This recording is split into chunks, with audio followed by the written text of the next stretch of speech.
Recording? Hi everyone. So as college students, we spend a lot of our time online. So wouldn't it be nicer if we could have some tips and tricks on how to spend that time more effectively? That's why today's episode of The Productive College Student is on the top 5 tips to be more productive online. So tip number 1 is watching videos at a higher speed. This can be your online lectures or your YouTube videos. This way, if you watch a video at 1.5x speed, you're getting 30 minutes more of content for every hour of video you watch. It might be really difficult at first to understand and comprehend what some people are saying at 1.5 or 2x speed, but the more you practice, the better you'll get at it. So let's start practicing from now. The rest of this video will be at 1.25x speed. Tip number 2 is eliminating distractions. What you should be doing is turning off the notifications on your laptop and your phone, and if possible, turning off your phone completely. That way you can work in peace and silence and get the work done before you look at your messages. Another thing you can do is to either use apps or Chrome extensions that block the sites that are going to distract you the most. One that we find effective is Stay Focused. We'll link it in the description below. Tip number 3 is learning to type faster.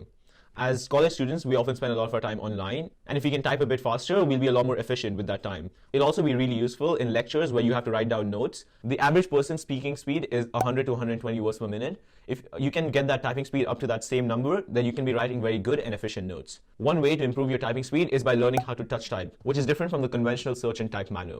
You can use websites such as typingtest.com to practice touch typing. Tip number 4 is creating a separate workspace. It's very important when you're working to create a different space for work than you do for play. This is because studies show that when you work and play in the same space, your mind associates both them activities and thus makes you less productive. Whereas if you work in just one space, your mind will always recognize that as your productive space.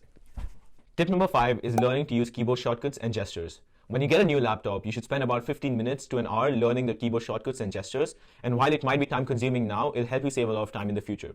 For example, the most common used keyboard shortcuts on a MacBook Air are swiping right or left with 3 fingers to open multiple tabs, or using command space to open the search finder, which helps you look for files and apps without actually having to open Finder on the application area. Alright guys, that was it for today's episode of The Productive College Student. We hope you find these 5 tips useful. If there are any more that we missed out, then please let us know in the comments. We'll see you guys next time.